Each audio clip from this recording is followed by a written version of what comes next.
keunikan dan keindahan sepak bola itu adalah ketika ada sesuatu yang penuh kontroversi dan itu sangat humanis. Karena salah itu adalah bagian dari kodratnya manusia. Sampai 2014 Bang Karni, Piala Dunia itu selalu ada cerita di balik juara. Tahun 86 ada tangan Tuhannya Maradona. Tahun 2014 itu ada golnya Lampard ke gawang Jerman.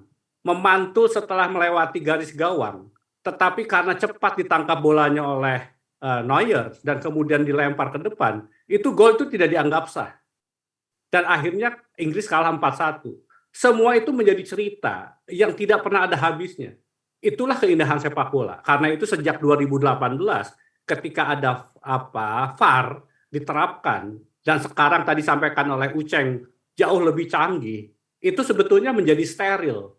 Karena kesalahan yang humanis itu menjadi hilang. Nah, ini yang sekali lagi kontroversi itu muncul.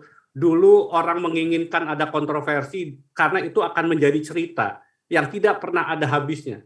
Gol tangan Tuhan Maradona itu sampai kapanpun akan menjadi sebuah cerita yang menarik bagaimana Maradona bisa mengelabui Peter Shilton yang jauh lebih tinggi, tetapi dia bisa mencuri bola dengan tangannya tanpa terlihat oleh wasit. Ini yang menurut saya sekarang yang hilang dari sepak bola ini.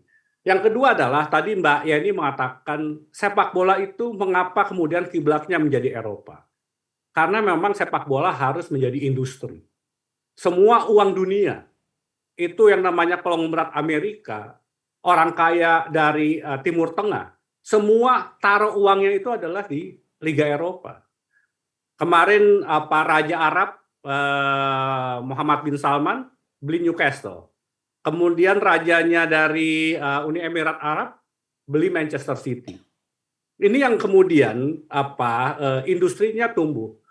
Tapi yang lebih penting lagi Bang Karni, Eropa itu menjadi menarik karena ekosistemnya yang terbentuk.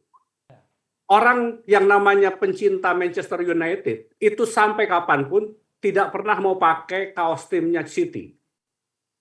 Jadi tidak akan pernah mau, ya kan? Karena mereka punya ikatan yang luar biasa. Dan yang namanya pencinta sepak bola sebuah klub Bang Karni, mengapa klubnya bisa hidup? Karena mereka membeli tiket tahunan Bang Karni. Uang itulah yang menghidupi klub itu. Sehingga klub itu betul-betul konsentrasi untuk membina pemain, membina klub, dan meraih prestasi. Ekosistem itu yang tidak dimiliki di wilayah lain. Brasil misalnya sekarang, semua pemain Brasil, boleh dikatakan tidak ada yang bermain di Liga Brasil. Karena itu pencinta sepak bola Brasil kehilangan bintang-bintang dari dalamnya. Dan ketika mereka bermain untuk tim Samba, itu tidak punya ikatan emosional dengan pencinta di Brasil. Rodrigo, kemudian Vini, itu tidak pernah bermain di Liga Brasil, mereka tiba-tiba besar di Eropa. Ini yang membuat mengapa kemudian hegemoni Eropa itu luar biasa.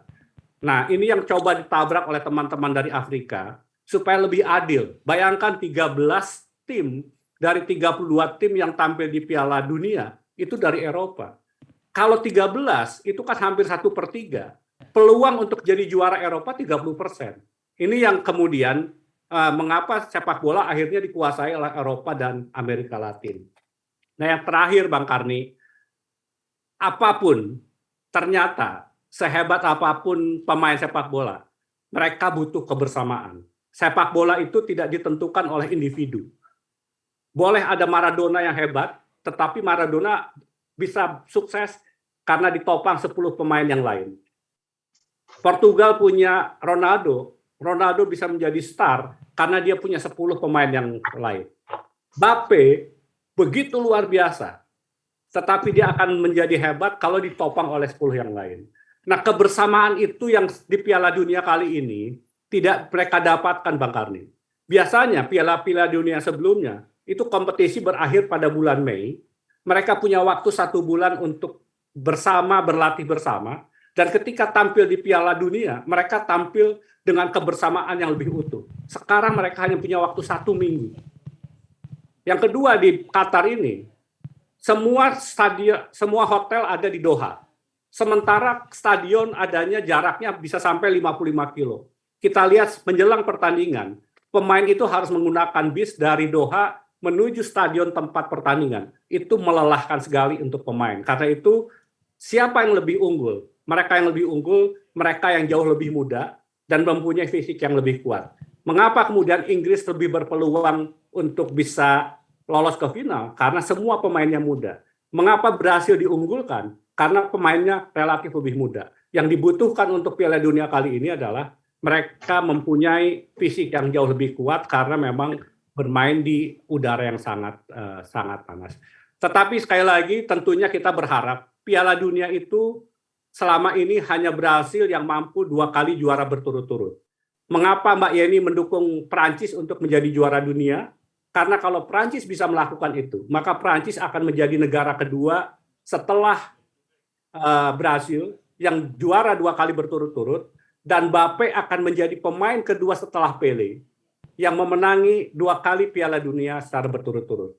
Nah, sejarah itu sangat dibutuhkan oleh sepak bola dan pencinta sepak bola. Karena itu mengapa Mbak Yeni bersemangat mengganti kaos kuning dengan kaos biru, karena Mbak Yeni orang yang ingin ada sejarah.